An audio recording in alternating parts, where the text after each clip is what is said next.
Glacier का निर्माण सोनम स्थानों को शामिल किया है। कोड डिजर्ट याद रखिएगा। और श्रीलंका के समुद्र का विभाजन जो है मन्नार आरक्षित अरुणाचल प्रदेश में है। भारत का प्रथम कच्छ का रण राष्ट्रीय जूलॉजिकल पार्क नई Delhi. Nandan Kanan zoological park Orissa. Forest जू कहाँ है? कानपुर। लोग की परीक्षाओं में राष्ट्रीय आंदोलन से ज्यादा प्रश्न आते हैं। पड़पाती वन कहते हैं। दूसरा सदाबहार वन। चिको आंदोलन कहाँ हुआ? चमोली। चंडी प्रसाद भट्ट और गौरा देवी तीनों जिलों का नाम आपको याद रखें। नेतृत्वकर्ता पांडुरंग हेगड़े। नदी अमरकंटक के पठार से निकलती है। सोन नदी जो सीधे चली जाती है पटना को। दूसरा नर्मदा नदी जो 2026 को पर्यावरण दिवस की मेजबानी किसने की? बाकू है। इसकी राजधानी क्या है? बाकू में किया गया। जून 2025 का दक्षिण कोरिया गणराज्य ने किया था। 21 नियमों का महत्वपूर्ण दस्तावेज तैयार किया गया की राजधानी नैरोबी। आदित्य क्लासेस एग्जाम गुरु चैनल में आप सबका स्वागत है। यूपी टेट 360 डिग्री बैच 2026 के पर्यावरणीय अध्ययन ईवीएस की क्लास में आप सबका स्वागत है। आज हम लोग पर्यावरणीय अध्ययन के 101 तथ्य को देखने जा रहे हैं जो परीक्षा में बार बार पूछे जाते हैं।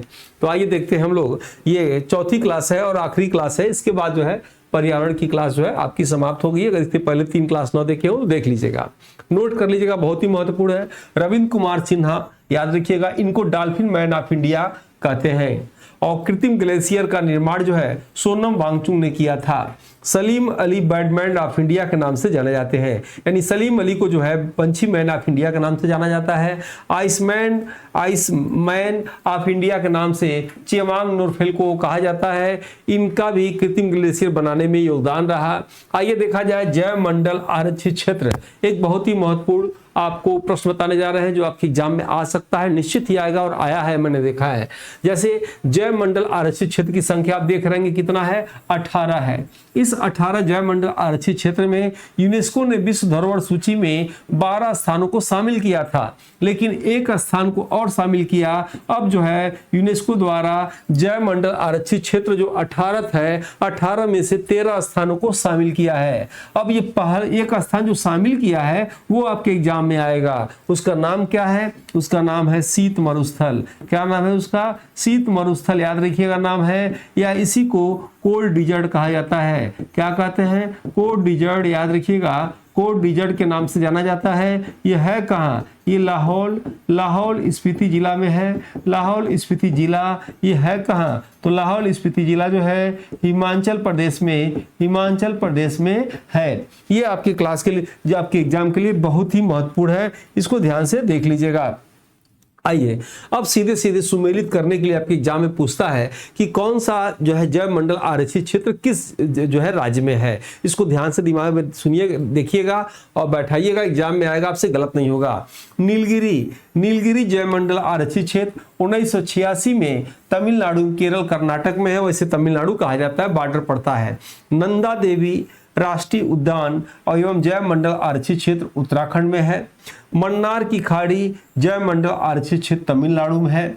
वैसे आप जानिएगा भारत और श्रीलंका के बीच में जो विभाजन होता है देशों का, पाक जलडमरू के नाम से जाना जाता है, लेकिन समुद्र, भारत और श्रीलंका के समुद्र का विभाजन जो है मन्नार की खाड़ी से होता है। आपके एग्जाम में पूछा हुआ था मन्नार की खाड़ी किस राज्य के अंतर्गत आता है, तो आंसर क्या होगा? तमिलनाडु राज्य के अंतर्गत जो है आता है। नोकरेक जैव मंडल आरक्षित क्षेत्र मेघालय के राज्य के अंतर्गत है, मेघालय में है। सुंदरवन जैव मंडल आरक्षित क्षेत्र पश्चिम बंगाल में है। मानस जैव मंडल आरक्षित क्षेत्र असम में है। सिमलीपाल जैव मंडल आरक्षित क्षेत्र उड़ीसा में है। दिबांग जो है जैव मंडल आरक्षित क्षेत्र अरुणाचल प्रदेश में है। पंचमढ़ी जैव मंडल आरक्षित क्षेत्र मध्य प्रदेश में है। अचानकमार अमरकंटक जो है जैव मंडल आरक्षित क्षेत्र मध्य प्रदेश में है। कच्छ का रण जैव मंडल आरक्षित क्षेत्र गुजरात में है। शीत मरुस्थल जैव मंडल आरक्षित क्षेत्र जो है हिमाचल प्रदेश में पड़ता है, लद्दाख में नहीं पड़ता, याद रखिएगा, यही इंपॉर्टेंट है, पूछेगा। कंचनजंगा जैव मंडल आरक्षित क्षेत्र सिक्किम में है। अगस्तमलाई जैव मंडल आरक्षित क्षेत्र जो है केरल तमिलनाडु बॉर्डर पे है। बृहद निकोबार जैव मंडल आरक्षित क्षेत्र अंडमान निकोबार में है। डिब्रू-सखोवा जैव मंडल आरक्षित क्षेत्र असम में है। श्रीशैलम नागार्जुन जैव मंडल आरक्षित क्षेत्र आंध्र प्रदेश में है। पन्ना जैव मंडल आरक्षित क्षेत्र जो है मध्य प्रदेश में है। और भारत का पहला जैव मंडल आरक्षित क्षेत्र नीलगिरी 1986 में महत्वपूर्ण है, पूछा जाता है। भारत का सबसे नवीन जैव मंडल आरक्षित क्षेत्र पन्ना 2020 में, याद रखिएगा। और जो है भारत का सबसे बड़ा जैव मंडल आरक्षित क्षेत्र कच्छ का रण गुजरात। भारत का सबसे छोटा जैव मंडल आरक्षित क्षेत्र डिब्रू-सखोवा असम का। और भारत का प्रथम ये पूछा हुआ है। भारत का प्रथम समुद्र राष्ट्रीय उद्यान व प्रथम समुद्री वन्यजीव अभयारण्य कच्छ का रण जामनगर कहाँ गुजरात में है। राष्ट्रीय डॉल्फिन अनुसंधान केंद्र कहाँ है, पटना में है। भारत का प्रथम हिम तेंदुआ संरक्षण केंद्र उत्तर खासी उत्तराखंड में है। भारत का प्रथम परागकण पार्क नैनीताल उत्तराखंड में है। भारत का प्रथम क्रिप्टो गेमिंग जो है गार्डन देहरादून उत्तराखंड में है। और ये पुस्तक जो है जरूर मंगा के आपको यूपी टेट के लिए 2 से 3 बार पढ़ना चाहिए। इसमें सभी प्रश्नों के बाद जो है व्याख्यात्मक हल दिए गए हैं और आपको कॉन्सेप्ट इसमें क्लियर हो जाएगा। एसएसटी जूनियर बैच के लिए कक्षा 6 से 8 के लिए पुस्तक रामबाण की तरह काम करेगी। सामने पूरा चैप्टर इधर पहले पेज पे लिखा हुआ है, आप देख सकते हैं। और सभी प्रश्नों के अपने अनुभव से, दशकों के पढ़ाने के अनुभव के हिसाब से हमने इसमें लिखा है। इस पुस्तक को जो है इस QR कोड में जो है 349 रुपए पेमेंट करके मंगा सकते हैं। एड्रेस भेज के 2 से 5 दिन में पहुंच जाएगा। और टीचिंग एग्जाम के लिए याद रखिएगा सबसे महत्वपूर्ण और लेटेस्ट बुक ये है। और या इस हमारी वेबसाइट से ले सकते हैं examsiddhi.com से, या इस नंबर पे व्हाट्सएप करेंगे टेट बुक तो आपको लिंक इसकी भेज दी जाएगी। यूपी टेट का बैच जो लोग नहीं लिए लीजिए, जूनियर प्राथमिक दोनों के लिए QR कोड के माध्यम से 1100 देकर ले सकते हैं। और याद रखिएगा यूपी टेट 2-3 कई टीचरों के अध्ययन के, कई टीचरों के अनुभव को भी आप पढ़ सकते हैं। जैसे मेरे टीचर, मेरी टीम का अनुभव इस टीम में है, सभी टेस्ट आपको इसमें मिलेंगे, वीडियो क्लासेस मिलेंगे आपको। और आपको इसको जरूर लेके पढ़ना चाहिए ताकि कॉन्सेप्ट एकदम क्लियर होता है। 2011 से टेट बैच हम लोग चलाते हैं। और कोर्स लेने के लिए आप जो है प्ले स्टोर से डाउनलोड कर सकते हैं आदित्य क्लासेस एग्जाम गुरु। और जितने लोग टेट को एग्जाम देना यूपी टेट का, इसमें फ्री में जुड़िए। पर डे इसमें टेस्ट होता है और सभी वीडियो की लिंक इसमें जो है भेज दी जाती है। और जिन लोगों को पढ़ने में नींद आती है, वीकनेस आता है, स्वास्थ्य सही नहीं रहता है, और उनको जो है ये जो है ब्रश करने के बाद सुबह 1 चम्मच बादाम अन्य चीजों से बना हुआ आर्गेनो कंपनी का आफ्टर ब्रश जरूर लेना चाहिए। इसको लेने के लिए कमेंट बॉक्स में आप जो है लिख सकते हैं जो है आफ्टर ब्रश, या जो है हमने लिंक इसका दे रखा है अपने डिस्क्रिप्शन बॉक्स में। इससे 50 रुपया कम आप पा सकते हैं। अगर आप कोड लगाते हैं आदित्य 2026 तो 50 रुपया डिस्काउंट हो जाएगा। ये आप भोजन के बाद भी ले सकते हैं, रात को भी ले सकते हैं। अच्छा रिस्पांस के लिए इसको आप दूध के साथ 1 चम्मच लेंगे, आप खुद महसूस करेंगे, बार बार इसे मंगाएंगे। मैं तो इसे यूज करता हूं। नेक्स्ट आइए, जैव विविधता के संरक्षण की विधि। संरक्षण आप जानते होंगे, रोकथाम संरक्षण। तो जैव विविधता के संरक्षण की 2 विधियां, ध्यान से समझिएगा, यहां से प्रश्न बनते हैं। जैव विविधता संरक्षण की 2 विधियां हैं। पहला स्वस्थानीय संरक्षण, दूसरा वास्थानीय संरक्षण। जैसे स्वस्थानीय संरक्षण को इन सीटू कंजर्वेशन कहते हैं, वास्थानीय संरक्षण को एक्स सीटू कंजर्वेशन कहते हैं। ध्यान से थोड़ा इस बात को थोड़ा समझिएगा। जैसे मान लीजिए कोई शेर का बच्चा, भालू का बच्चा, हाथी का बच्चा जंगल में पैदा हुआ और जंगल में सरकार द्वारा उसको संरक्षण दिया जा रहा है, उसकी सुरक्षा की जा रही है, तो क्या होगा, वह स्वस्थानीय संरक्षण के अंतर्गत आएगा। यानी जहां उसका जन्म हुआ वहीं उसको संरक्षण दिया जा रहा है। लेकिन वहां उपयुक्त जलवायु न हो या किसी कारण से सरकार जो है वहां से उनके बच्चों को उठा के ले आए और जो है चिड़ियाघर में उसका संरक्षण करे या देख रेख करे, तो उसे वास्थानीय संरक्षण कहा जाता है। एक लाइन में परिभाषा समझ जाइए, किसी भी जीव जंतु पेड़ पौधों को उसके जन्म स्थान पे उसको संरक्षण करना और स्वस्थानीय कहलाता है। किसी भी जीव जंतु पेड़ पौधों को उसके जन्म स्थान के स्थान से उखाड़ के ले आके अन्य स्थानों पे उसका संरक्षण करना वास्थानीय संरक्षण कहलाता है। ठीक है, अब ये लाइक सब्सक्राइब जरूर करेंगे जितने लोग इस क्लास को देख रहे हैं। स्वस्थानीय संरक्षण क्या होता है? स्वस्थानीय संरक्षण उसे कहते हैं जब पेड़ पौधे या जीव जंतु को उसके निवास स्थान पे संरक्षण दिया जाए। जैसे राष्ट्रीय उद्यान, कोई एरिया है जंगल उंगल, उसको सरकार घेर देगी, कह देगी राष्ट्रीय उद्यान होगा। और वन जीव अभ्यारण्य वो भी एरिया कवर कर देती है। जैव मंडल आरक्षित क्षेत्र, भारत का इकलौता, याद रखिएगा, भारत का इकलौता शांत घाटी साइलेंट वैली कहाँ है? केरल में है, पलक्कड़ जिला केरल में है। भारत का इकलौता, याद रखिएगा, सिलिकॉन सिटी बेंगलोर को कहते हैं। भारत का इकलौता जो है जिनोम सिटी हैदराबाद को कहते हैं। उत्तर प्रदेश का इकलौता जो है सिलिकॉन सिटी नोएडा को कहते हैं। उत्तर प्रदेश का इकलौता जिनोम सिटी इज्जत नगर बरेली को कहते हैं। ये एग्जाम में बार बार पूछा जाता है। नेक्स्ट आइए इसमें देखते हैं दूसरा, वास्थानीय संरक्षण। वास्थानीय संरक्षण उसे कहते हैं जब पेड़ पौधे या जीव जंतुओं को उसके निवास स्थान से हटाकर किसी अन्य स्थान पर ले जाकर संरक्षण दिया जाए, जैसे चिड़ियाघर, जीन बैंक और बीज बैंक के नाम से जाना जाता है। स्वस्थानीय संरक्षण यानी पहला जो था, आइए इसके जो 3 भाग थे तीनों को हेडिंग डाल के क्रम से पढ़ा जाए, देखा जाए क्या क्या आपके एग्जाम में प्रश्न आएगा। तो आइए पहला हम लोग शुरू करते हैं स्वस्थानीय संरक्षण। इसमें पहले राष्ट्रीय उद्यान या नेशनल पार्क को देखते हैं। राष्ट्रीय उद्यान में सभी प्रकार के जीवों का संरक्षण दिया जाता है। राष्ट्रीय उद्यान की घोषणा राज्य सरकार करती है। ये भी प्रश्न आता है कि राष्ट्रीय उद्यान की घोषणा कौन करता है, राज्य सरकार, केंद्र सरकार, दोनों, कोई नहीं। कौन करता है? राष्ट्रीय उद्यान नेशनल पार्क का राज्य सरकार करती है। राष्ट्रीय उद्यान सबसे अधिक प्रतिबंधित क्षेत्र होता है। राष्ट्रीय उद्यान से संबंधित महत्वपूर्ण फैक्ट निम्नलिखित है। पहला, भारत का प्रथम राष्ट्रीय पार्क 1936 में जिम कॉर्बेट राष्ट्रीय पार्क बना। जिम कॉर्बेट राष्ट्रीय पार्क को वर्तमान में रामगंगा राष्ट्रीय पार्क के नाम से जाना जाता है। भारत का सबसे छोटा राष्ट्रीय पार्क साउथ बटन द्वीप अंडमान निकोबार में है। भारत का सबसे बड़ा राष्ट्रीय पार्क हेमिस राष्ट्रीय पार्क लद्दाख में है। उत्तर प्रदेश का एकमात्र राष्ट्रीय पार्क दुधवा राष्ट्रीय पार्क लखीमपुर खीरी जिला में है। गिर राष्ट्रीय पार्क गुजरात में है, एशियाई शेर के लिए प्रसिद्ध है। दाचिगाम राष्ट्रीय पार्क जम्मू कश्मीर में है, कश्मीरी हिरण या हंगुल के लिए प्रसिद्ध है। मानस व काजीरंगा राष्ट्रीय पार्क ये कहाँ है? असम में है, एक सींग वाले गेंडे के लिए प्रसिद्ध है। भारत का एकमात्र तैरता हुआ राष्ट्रीय पार्क केबुल लामजाओ राष्ट्रीय पार्क ये कहाँ है? मणिपुर में है, जो लोकटक झील में स्थित है। कान्हा राष्ट्रीय पार्क मध्य प्रदेश बाघ के लिए प्रसिद्ध है। केवलादेव राष्ट्रीय पार्क राजस्थान में है, साइबेरियन सारस के लिए प्रसिद्ध है, पाया जाता है। जल्दापारा राष्ट्रीय पार्क पश्चिम बंगाल में है, एक सींग वाले गेंडे के लिए प्रसिद्ध है। कुरुनो राष्ट्रीय पार्क श्योपुर में है, मध्य प्रदेश में चीता के लिए प्रसिद्ध है। बांधवगढ़ राष्ट्रीय पार्क मध्य प्रदेश में टाइगर के लिए प्रसिद्ध है। वन जीव अभ्यारण्य देखा जाए, दूसरा, पहला आपने राष्ट्रीय पार्क देखा स्वस्थानीय के अंतर्गत, दूसरा वन जीव अभ्यारण्य को देखा जाए। आइए यहाँ देखते हैं। वन जीव अभ्यारण्य के अंतर्गत किसी विशिष्ट प्रजाति का संरक्षण किया जाता है। वन जीव अभ्यारण्य क्षेत्र में की घोषणा राज्य सरकार इसकी करती है। भारत का सबसे बड़ा वन जीव अभ्यारण्य कच्छ डेजर्ट कहाँ? गुजरात में है। और भारत का सबसे छोटा वन जीव अभ्यारण्य छिछला वन जीव अभ्यारण्य है। उत्तर प्रदेश का सबसे बड़ा हस्तिनापुर वन जीव अभ्यारण्य मेरठ जिला में है। उत्तर प्रदेश का सबसे छोटा महावीर स्वामी वन जीव अभ्यारण्य ललितपुर जिला में है। और तीसरा जो है स्वस्थानीय का जय मंडल आरक्षित क्षेत्र जो पूछता है।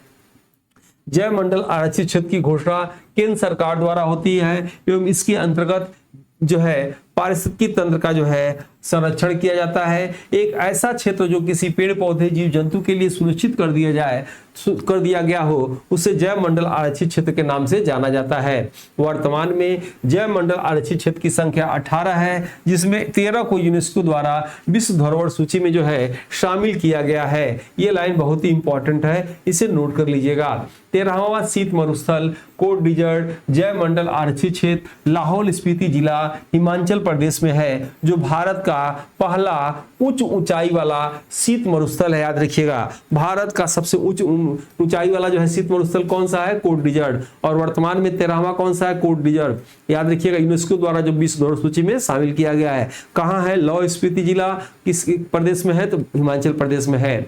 अब आइए हम लोग दूसरा वायु स्थानीय संरक्षण को देखा जाए। वायु स्थानीय संरक्षण में क्या क्या पढ़ना है? चिड़ियाघर पढ़ेंगे, उसके बाद जो है आप इसमें जीन बैंक पढ़ेंगे और उसके बाद जो है बीज बैंक पढ़ेंगे। ठीक है, अब आइए हम लोग आते हैं इसमें से वायु स्थानीय संरक्षण।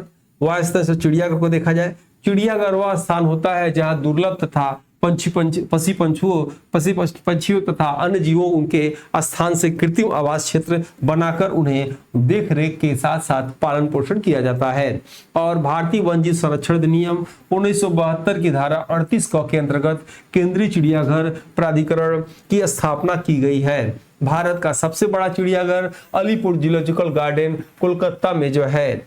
और कुछ महत्वपूर्ण चिड़ियाघर जो एग्जाम में पूछे जाते हैं। राष्ट्रीय जूलॉजिकल पार्क कहाँ है? नई दिल्ली में है। नंदन कानन जूलॉजिकल पार्क कहाँ है? भुवनेश्वर उड़ीसा में है। रोमेटिक गार्डन कहाँ है? उत्तराखंड में है। एलन फॉरेस्ट जू कहाँ है? कानपुर में है। जीन बैंक देखा जाए। जीन बैंक वह स्थान होता है जहां जंतुओं के वीर्य अंडों की जैविकी फ्रिज में एक निश्चित जो है तापमान पर संरक्षित किया जाता है। जीन बैंक में आनुवांशिक पदार्थों को सुरक्षित रखने की व्यवस्था है, जिसमें अलग अलग प्रकार की जो है फसलों के बीजों के प्रजातियों को भी रखा जाता है। भारत सरकार का प्रथम जीन बैंक मुंबई महाराष्ट्र में खुला है। राष्ट्रीय पादप अनुवांशिकी संसाधन ब्यूरो नई दिल्ली जंगली स्पीशीज के पौधों व बीजों का जो है संरक्षण होता है। राष्ट्रीय मत्स्य अनुवांशिकी संसाधन ब्यूरो लखनऊ मछलियों के अनुवांशिकी पदार्थों का जो है यहाँ संरक्षण होता है। राष्ट्रीय पशु संसाधन ब्यूरो करनाल हरियाणा पालतू पशुओं के अनुवांशिक पदार्थों का जो है संरक्षण होता है। और बीज बैंक के विषय में देखा जाए, अनुवांशिकी विविधता को संरक्षित करने के लिए जिस स्थानों पर बीजों का भंडार किया जाता है उसे बीज बैंक के नाम से जाना जाता है। बीज बैंक को बीज पुस्तकालय भी कहा जाता है। मैं समझ रहा हूं ऐसा कुछ नहीं है जो इसमें कुछ समझना है, सबको समझ में आ रहा है, इसलिए जो है तेजी से इसको लेकर चल रहा है ताकि आपको कोर्स भी टाइम से पूरा हो जाए। बीज बैंक ऐतिहासिक और सांस्कृतिक मूल्य के बीज को संरक्षित करने का एक तरीका प्रदान होता है। अब आइए पर्यावरण संरक्षण संबंधित प्रमुख आंदोलन जो बार बार आपके एग्जाम में पूछते हैं। देखिए, पर्यावरण को बचाना पर्यावरण संरक्षण कहलाता है। इसके लिए दो तरह के आंदोलन चलाए गए, एक राष्ट्रीय आंदोलन, एक अंतर्राष्ट्रीय आंदोलन। तो हम लोग की परीक्षाओं में राष्ट्रीय आंदोलन से ज्यादा प्रश्न आते हैं, अंतर्राष्ट्रीय आंदोलन से कम प्रश्न आते हैं। आइए सबसे पहले हम लोग जो भारत में राष्ट्रीय आंदोलन चला उसके विषय में देख लिया जाए। निश्चित ही आपके पर्यावरण के एग्जाम में इससे प्रश्न आते हैं। आइए सबसे पहले शांत घाटी आंदोलन के विषय में देखा जाए। शांत घाटी बताए थे, भारत का इकलौता शांत घाटी साइलेंट वैली कहाँ है? केरल में है। यानी शांत घाटी आंदोलन कहाँ? पलक्कड़ जिला केरल में 1973 में। कारण क्या था? सदाबहार उष्णकटिबंधीय वनों के संरक्षण हेतु। और सदाबहार क्या होता है याद रखिएगा, भारत में दो तरह के वन पाए जाते हैं, एक पतझड़ वाले वन और दूसरा जिसे पर्णपाती वन कहते हैं, दूसरा सदाबहार वन। पर्णपाती वन के पत्तियां साल के एक खास महीने में उस सभी पत्तियां गिर जाती हैं, नई पत्तियां आती हैं। और सदाबहार वन में पत्तियां जो है नहीं झड़ती हैं, सभी पौधों के एक साथ पत्तियां अलग नहीं होती हैं। ठीक है, याद रखिएगा। तो सदाबहार उष्णकटिबंधीय वनों के संरक्षण हेतु जो है शांत घाटी आंदोलन चलाया गया था।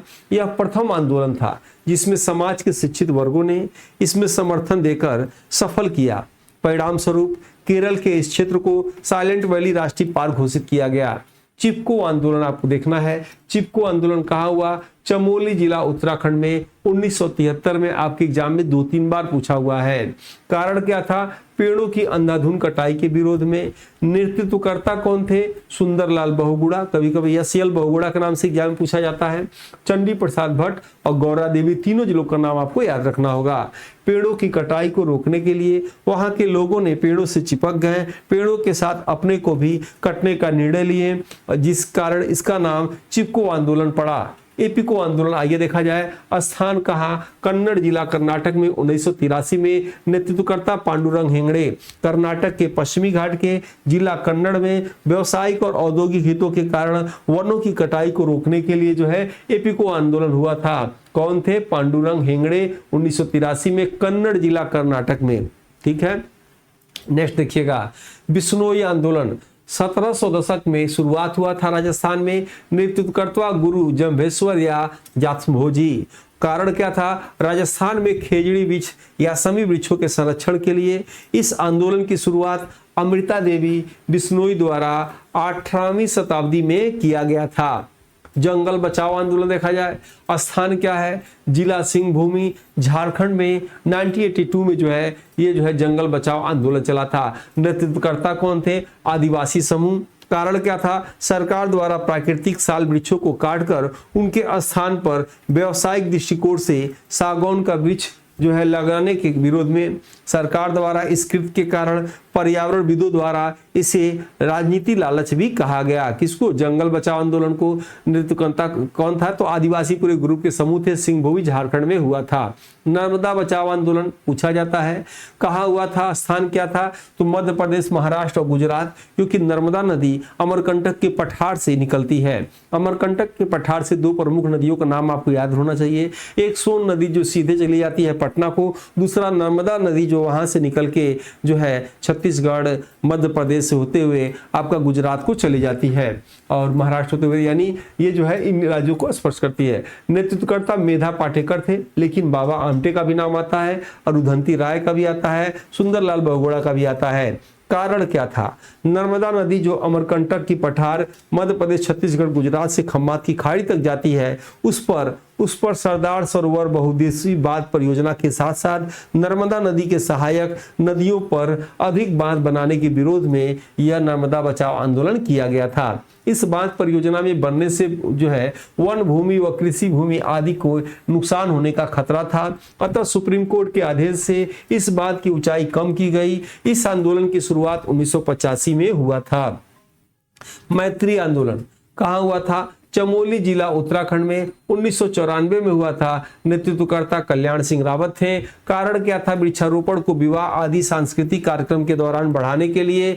नौधन्या आंदोलन, नौधन्या का अर्थ होता है 9 फसलें। इसकी नेतृत्वकर्ता वंदना शिवा थी। कारण जैव विविधता संरक्षण, जैविक खेती, किसानों के अधिकार वो बीज बचत की प्रक्रिया को जो है बढ़ावा देने के लिए नौधन्या आंदोलन की जो है शुरुआत हुआ था। पानी बचाओ आंदोलन, नेतृत्वकर्ता डॉक्टर राजेंद्र सिंह। कारण जल संरक्षण के लिए जो है पानी बचाओ डॉक्टर राजेंद्र सिंह ने किया था। इन्हें जल पुरुष भी कहा जाता है। मिट्टी बचाओ आंदोलन, स्थान कहाँ? होशंगाबाद, मध्य प्रदेश में। नेतृत्वकर्ता बाबा आमटे। कारण क्या था? मृदा संरक्षण के लिए जो है आंदोलन हुआ था। नाम से भी क्लियर है। टिहरी आंदोलन भी कई बार पूछा जाता है। टिहरी आंदोलन कहाँ? टिहरी जिला उत्तराखंड में। नेतृत्वकर्ता वीरेंद्र दत्त सकलानी। कारण क्या था? भागीरथी नदी पर बन रहे टिहरी बांध को रोकने के लिए। टिहरी आंदोलन जो है टिहरी आंदोलन करने के प्रमुख कारण यह था कि जिस क्षेत्र में यह बांध बन रहा था उस क्षेत्र को भूकंपी संवेदनशीलता बढ़ने के साथ साथ वनों आदि का नुकसान से बचाना था। गंगा मुक्ति आंदोलन, ये कहाँ? स्थान भागलपुर बिहार में। नेतृत्वकर्ता अनिल प्रकाश व राम शरण। कारण क्या था? गंगा नदी से पानीदारी कर को जो है रोकने के लिए। पर्यावरण संरक्षण हेतु आइए देखा जाए अंतर्राष्ट्रीय प्रयास क्या क्या हुआ था। पहला स्टॉकहोम सम्मेलन, एक देश स्वीडन जो है, स्वीडन की राजधानी क्या? स्टॉकहोम।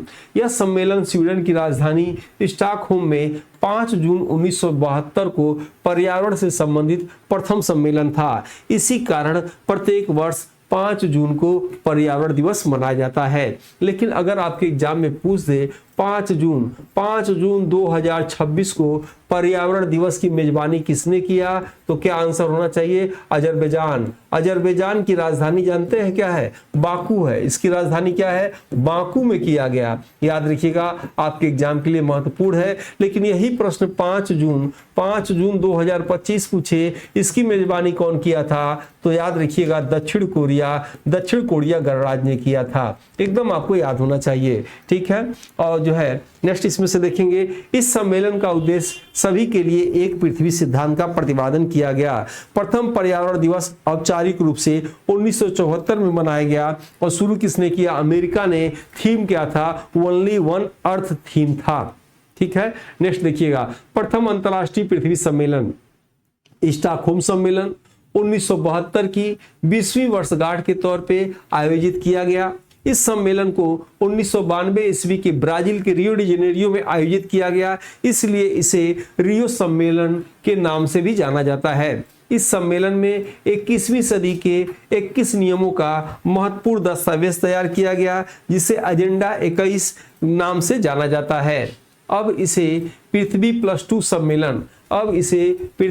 टू सम्मेलन के नाम से भी जाना जाता है। एजेंडा 21 याद रखिएगा, एजेंडा 21 के घोषणा पत्र में 21 प्रस्तावों का प्रावधान है। कुछ प्रस्ताव जो है निम्नलिखित है, सभी ने 21 नहीं लिखे जा सकते हैं, जो महत्वपूर्ण है वो बता रहे हैं आपको, ठीक है। विकसित देशों के द्वारा पर्यावरण को विकास का मुद्दा बनाया जाए। विश्व में सभी देशों द्वारा कार्बन डाइऑक्साइड के उत्सर्जन में कटौती की जाए। पर्यावरण में प्रदूषण फैलाने वाले क्षेत्रों पर रोक लगाई जाए। प्लास्टिक एवं पॉलीथीन को 21वीं शताब्दी के अंत तक जो है पूर्ण रूप से रोक लगा दी जाए। पर्यावरण के प्रतिकूल तत्वों पर जो है नियम व आर्थिक दंड लगाने का प्रावधान है। जैव विविधता सम्मेलन या सीबीडी या जैव विविधता सम्मेलन संबंधित अंतर्राष्ट्रीय संधि है। 22 मई 1992 को केन्या देश की राजधानी नैरोबी में अपनाया गया। 5 जून 1992 के रियो सम्मेलन में इस संधि पर हस्ताक्षर किया गया। इसलिए प्रत्येक वर्ष 22 मई को अंतर्राष्ट्रीय जैव विविधता दिवस मनाया जाता है। सीबीडी इस सम्मेलन के तीन प्रमुख उद्देश्य बनाए गए जो निम्नलिखित है। क्या है सीबीडी का 3 उद्देश्य? पहला, जैव विविधता के घटकों का सतत प्रोत्साहन देना, जैव विविधता का संरक्षण करना, आनुवांशिक संसाधनों से होने वाले लाभों का प्रोत्साहन। इस संधि में अंतर्राष्ट्रीय स्तर पर जैव विविधता के संरक्षण पर सहमति बनी थी। भारत 2002 में सीबीडी का सदस्य बना और भारत सरकार के द्वारा जैव विविधता अधिनियम 2002 में पारित किया गया। वर्ष 2003 में राष्ट्रीय जैव विविधता प्राधिकरण की स्थापना चेन्नई में किया गया। जैव विविधता प्राधिकरण के 18 क्षेत्रीय कार्यालय भी राष्ट्रीय जैव विविधता प्राधिकरण की स्थापना के साथ खोले गए। संयुक्त राष्ट्र पर्यावरण कार्यक्रम कई बार पूछा हुआ है। स्थापना कब हुआ? 5 जून 1972 को। कहाँ? नैरोबी, केन्या देश में। उद्देश्य क्या था? तो संयुक्त राष्ट्र पर्यावरण कार्यक्रम के द्वारा पर्यावरण के प्रति जागरूकता एवं पर्यावरण संरक्षण के आपसी सहयोग विकसित करना था। पर्यावरण दिवस से संबंधित सभी दिशा निर्देश इस संस्था द्वारा जारी किया जाता है। संयुक्त राष्ट्र शैक्षिक, वैज्ञानिक, सांस्कृतिक संगठन या यूनेस्को पूछा गया है। स्थापना कब हुआ है? 1945 में। मुख्यालय हेडक्वार्टर कहाँ है? पेरिस में, जो फ्रांस देश की राजधानी है। यूनेस्को का प्रमुख उद्देश्य शैक्षिक, विज्ञान व संस्कृति के माध्यम से विश्व में शांति व धरोहर का संरक्षण करना है। कार्टाजोना प्रोटोकॉल, ये भी पूछा हुआ है। कार्टाजोना प्रोटोकॉल याद रखिएगा 16 मई 2000 को, लागू 2003 में। कार्टाजोना कोलंबिया देश में, जो दक्षिण अमेरिका का शहर है। जैव विविधता की सुरक्षा के दृष्टिकोण से जैव सुरक्षा समझौता किया गया। जैव सुरक्षा समझौता आनुवांशिक रूप से सुधारे बीज के व्यापार को जो है नियंत्रित करना था। मॉन्ट्रियल प्रोटोकॉल, आइए देखा जाए 1987 में कनाडा देश के मॉन्ट्रियल में इस प्रोटोकॉल में ओजोन परत में हो रहे छिद्रों को रोकने के लिए एक सम्मेलन बुलाया गया, जिसे मॉन्ट्रियल प्रोटोकॉल के नाम से जाना जाता है। क्योटो प्रोटोकॉल 1997 में जापान के क्योटो शहर में अंतर्राष्ट्रीय संधि होता है, जिसे क्योटो प्रोटोकॉल के नाम से जाना जाता है। क्योटो प्रोटोकॉल का प्रमुख उद्देश्य ग्रीन हाउस गैसों के उत्सर्जन को कम करना तथा वैश्विक तापमान द्वारा हो रहे जलवायु परिवर्तन को नियंत्रित करना था। विश्व वन्य जीव कोष या WWF स्थापना 1961 में, मुख्यालय ग्लैड, स्विट्जरलैंड में। WWF का प्रतीक लाल पंडा या दैत्याकार पंडा है। WWF विश्व वन्य जीव कोष का प्रमुख उद्देश्य वैश्विक स्तर पर वन्य जीवों के संरक्षण के लिए जो है कार्य करता है। स्टॉकहोम सम्मेलन 2004, उद्देश्य 12 खतरनाक कीटनाशकों पर प्रतिबंध व औद्योगिक प्रदूषकों पर नियंत्रण करने के लिए स्टॉकहोम सम्मेलन 2004 में हुआ था। अंतर्राष्ट्रीय प्राकृतिक संरक्षण संघ या IUCN स्थापना 1948 में, मुख्यालय ग्लैड, स्विट्जरलैंड में। IUCN द्वारा रेड डाटा बुक जो है जारी किया जाता है। इस संघ द्वारा प्रकृति में संकटग्रस्त जीव जंतुओं को शामिल किया गया है। जो संकटग्रस्त जीव हैं उन्हें गुलाबी रंग के पेज में दिखाया गया है। जो संकट मुक्त जीव हैं उन्हें हरे पेज में दिखाया गया है। रामसर सम्मेलन या आर्द्र भूमि सम्मेलन, ये तो खूब पूछता है। पहली बात पूछेगा, वर्तमान आज तक की क्लास के अनुसार रामसर सम्मेलन में रामसर स्थान भारत में कितने हैं, ये आप कमेंट बॉक्स में बताएंगे। सबसे अधिक रामसर जो है स्थान जो है किस राज्य में है, और उत्तर प्रदेश में कितना है ये भी बताना है। उत्तर प्रदेश का आखिरी कौन है ये भी बताना है, आपके एग्जाम में आएगा। रामसर सम्मेलन या आर्द्र भूमि सम्मेलन, इस सम्मेलन का स्थान रामसर शहर ईरान में हुआ था। 2 फरवरी 1971 को हुआ था। इसलिए प्रत्येक वर्ष 2 फरवरी को विश्व आर्द्र भूमि दिवस मनाया जाता है। रामसर सम्मेलन का उद्देश्य दलदली भूमि को संरक्षण देना है। भारत का सबसे बड़ा आर्द्र भूमि स्थल सुंदरवन पश्चिम बंगाल और सबसे छोटा आर्द्र भूमि स्थल रेणुका हिमाचल प्रदेश में है।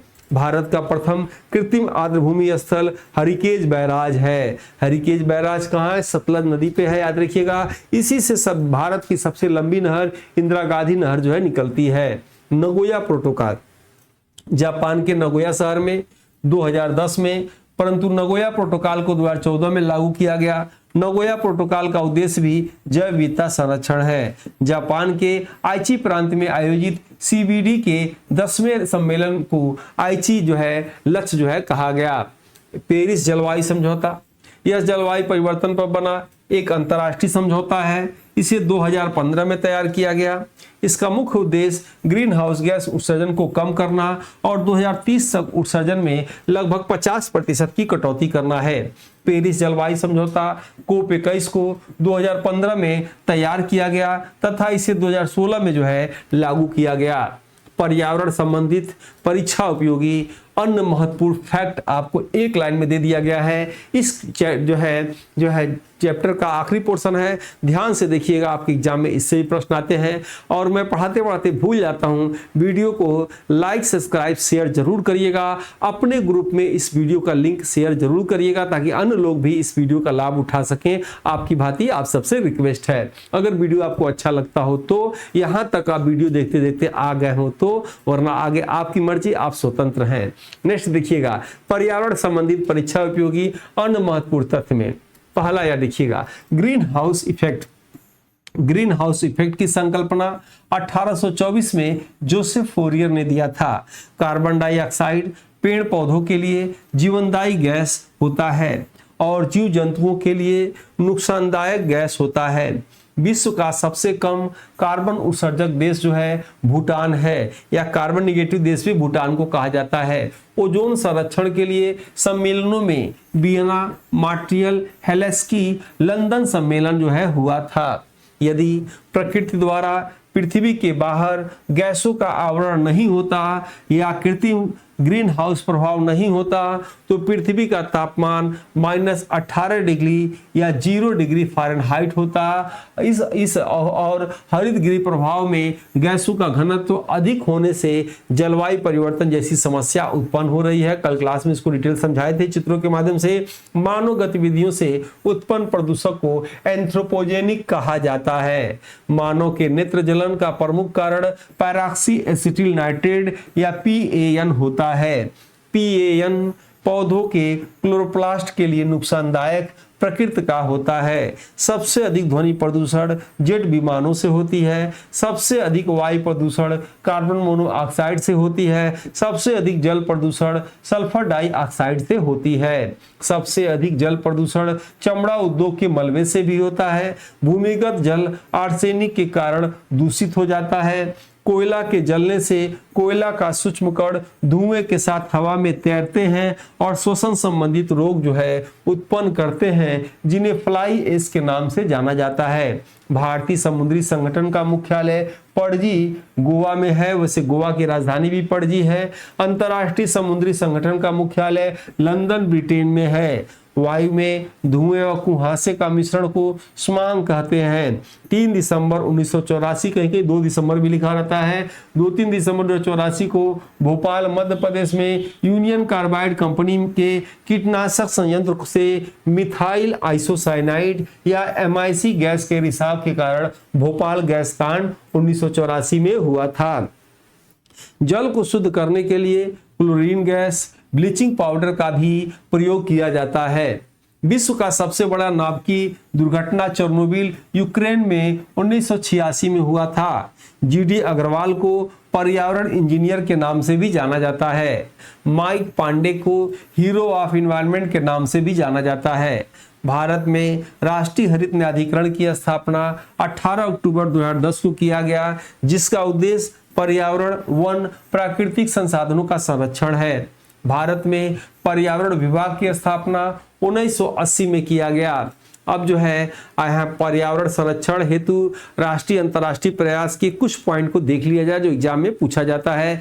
पर्यावरण की सुरक्षा और उसमें सुधार सुनिश्चित करने, देश के वनों व वन जीवन की रक्षा के लिए राज्य सरकार को अनुच्छेद 48 क निर्देश करता है। मूल कर्तव्य 51 क में नागरिकों को भी कर्तव्य प्रदान करता है कि वे प्राकृतिक पर्यावरण की रक्षा करें तथा उसका संवर्धन करते हुए सभी जीवों के प्रति दयालुता का भाव रखें। पर्यावरण संरक्षण राष्ट्रीय प्रयास निम्नवत है। पर्यावरण संरक्षण के राष्ट्रीय प्रयास के अंतर्गत भारत सरकार का उद्देश्य पर्यावरण संरक्षण के साथ साथ समावेशी तथा सतत विकास के लिए नई प्रौद्योगिकी का उपयोग, ऊर्जा दक्षता और प्राकृतिक संसाधन संरक्षण की समझ को बढ़ावा देना, जलवायु परिवर्तन पर नियंत्रण करना आदि शामिल होता है। पर्यावरण संरक्षण अधिनियम 1986 बार बार पूछा है कि पर्यावरण संरक्षण अधिनियम कब लागू हुआ, तो 19 नवंबर 1986 को पूरे भारत में लागू हुआ। भारत सरकार द्वारा इस अधिनियम को लाने का उद्देश्य यूएनओ द्वारा 1972 में मानव पर्यावरण पर जो स्वीडन में रामसर सम्मेलन का लक्ष्य पर्यावरण के संरक्षण पर्यावरणीय सुधार हेतु योजना का विकास हेतु भारत में लागू करना था।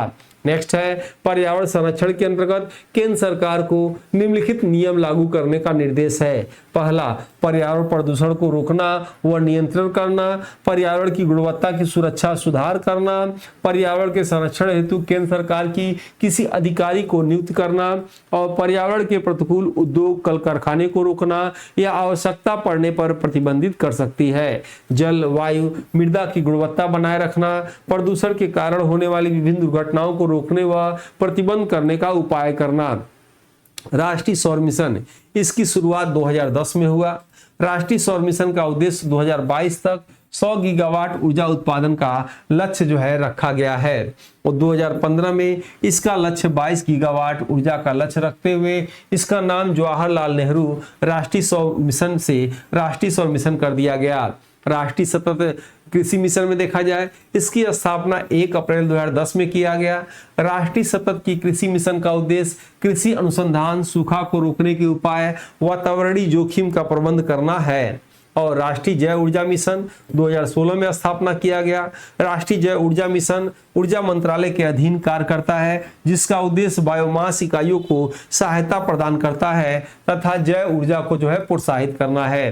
राष्ट्रीय हाइड्रोजन मिशन, इस मिशन का शुभारंभ 15 अगस्त 2021 में हुआ जो ऊर्जा मंत्रालय के अधीन कार्य करता है। इसका उद्देश्य भारतीय अर्थव्यवस्था से नवीन हाइड्रोजन क्षमता को जोड़ना है।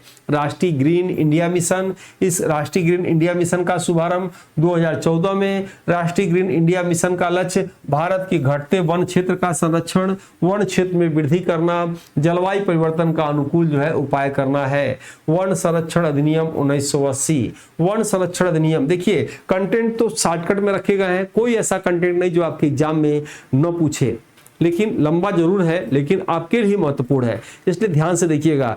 ध्यान से आप देखिएगा ना तो भले आपको याद ना हो लेकिन इसमें से कुछ भी एग्जामिनेशन हॉल में अगर आ गया आपके सामने, आपका दिमाग सीधे सही आंसर पे ही कहेगा, इसी को लगाओ, इसी को गोला करो, याद रखिएगा, ये फायदा होता है। अब ये लास्ट ही चल रहा है लगभग। वन संरक्षण अधिनियम 1980 देखा जाए, वन संरक्षण अधिनियम 1980 में आया एवं वन जीव संरक्षण 1972 में आया। जीव लिखा रहेगा तो 72 याद रखिएगा, और वन संरक्षण लिखा रहेगा तो 1980 एग्जाम में पूछा जाता है। वन संरक्षण अधिनियम का प्रमुख उद्देश्य वनों के कटाव को रोकना, अनारक्षित या आरक्षित वन क्षेत्र की भूमि को दूसरे कार्यों के प्रयोग हेतु सरकार की अनुमति लेने के साथ वन संरक्षण अधिनियम के नियमों का पालन करना है। वायु और जल संशोधित अधिनियम 1987, इसे 1987 में लागू किया गया। इसका प्रमुख उद्देश्य औद्योगिक इकाइयों से वायु प्रदूषण, शोर आदि को नियंत्रित करना है। राष्ट्रीय पर्यावरण नीति 2006, राष्ट्रीय पर्यावरण नीति इसके पहले कई नीतियों का एकीकरण करती है। राष्ट्रीय पर्यावरण नीति का उद्देश्य मानव के अनुकूल पर्यावरण का संरक्षण करना है और इसके लिए प्राकृतिक संसाधनों का क्षरण रोकना, संस्थाओं, शिक्षा, समुदायों के आदि का जो है जागरूकता जो है फैलाना है। और ये बुक आपको पर्यावरण के लिए, एसएसटी के लिए, जूनियर के लिए, सबके लिए जो है यूटेट के लिए महत्वपूर्ण है, सभी टीचिंग एग्जाम के लिए महत्वपूर्ण लेटेस्ट है। इसे आपको इस QR कोड में 349 पेमेंट करके एड्रेस भेज के 2 से 5 दिनों में मंगा सकते हैं। कम से कम इसे 2 से 5 बार आपको पढ़ना चाहिए। अपने चैप्टर के अनुसार आप देख सकते हैं, पर्यावरण, इतिहास, भूगोल, जो जिसको पढ़ना हो देख के उसकी प्रैक्टिस करिए। मेन इसकी ताकत जो है हर प्रश्न के नीचे जो बॉक्स है उसमें दिया गया है, इसलिए इस पुस्तक को टीचिंग के लिए सबसे महत्वपूर्ण, सबसे अधिक बिकने वाली ये पुस्तक है। और ये चाहे तो आप इस नंबर पे बात कर सकते हैं, टेट बुक आप व्हाट्सअप कर सकते हैं या हमारी वेबसाइट से भी ले सकते हैं। टेस्ट कोर्स जरूर खरीद के सभी टेस्ट को हल करिए ऑनलाइन, बहुत कम समय में हल हो जाएगा। सभी सेक्शन जूनियर प्राथमिक का है, मात्र 1100 में QR कोड का पेमेंट करके आप चाहें तो इसे ले सकते हैं। और जो है प्ले स्टोर से डाउनलोड करिए आदित्य क्लासेस एग्जाम गुरु, या कंप्लीट कोर्स लिखिए तो आपको जो इसका लिंक भेज दिया जाएगा। फ्री में टेस्ट होता है, ज्वाइन करना चाहिए। इसी के साथ ही आज की क्लास ओवर करते हैं। क्लास कैसा लगा जरूर बताइएगा। मिलते हैं नेक्स्ट क्लास में, तब तक के लिए जय हिंद, जय भारत।